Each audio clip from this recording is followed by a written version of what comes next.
apuração do Ministério da Defesa, né, o ministro Paulo Sérgio, ele vai dizer para o TSE que os militares não fizeram uma auditoria durante o primeiro turno das eleições.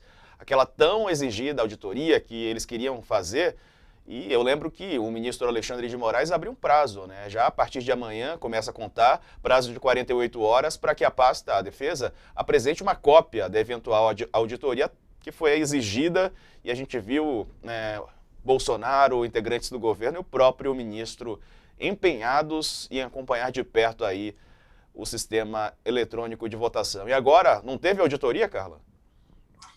Então, Diego, é aquela coisa, né? Eles foram aí intimados para falar sobre isso, e aí a justificativa que o ministro Paulo Sérgio vai dar é que eles não fizeram uma auditoria, sim fiscalizaram o sistema eletrônico de votação.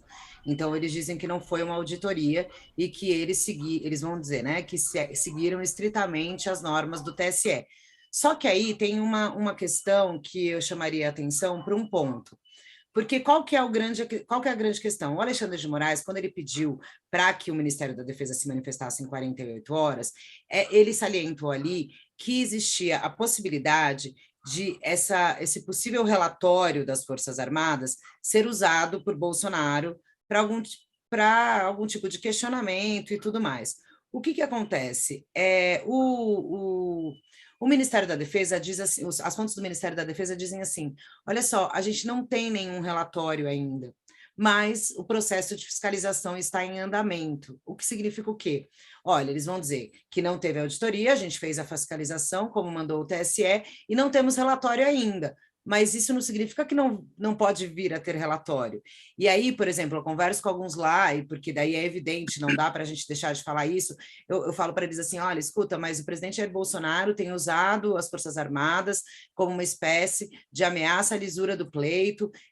Isso não vai ser usado por Bolsonaro no segundo turno para eventualmente questionar uma derrota?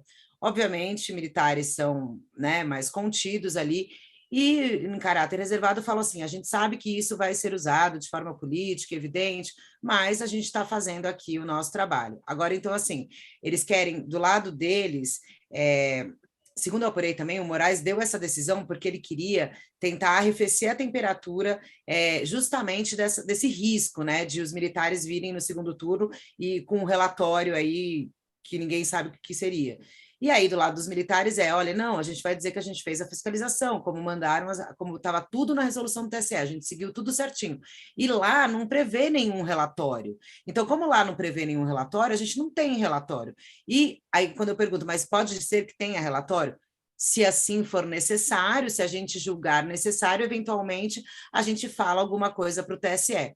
E aí é isso, continua essa, digamos assim, carta na manga, né? Que até uma fonte me disse isso quando eu perguntei se o Bolsonaro, querem dizer que o Bolsonaro tem essa carta na manga? Infelizmente, segundo esse general, estamos aí nessa narrativa do presidente Bolsonaro. Então é isso, nas próximas 48 horas, acabei de falar com uma fonte para saber se eles já tinham mandado para o TSE ou não, ele falou: calma, temos 48 horas, mas podem mandar a qualquer momento, e a linha, segundo apurei aí com eles, deve ser essa, Diego. E aí, Kennedy, e essa linha adotada pelo Ministério da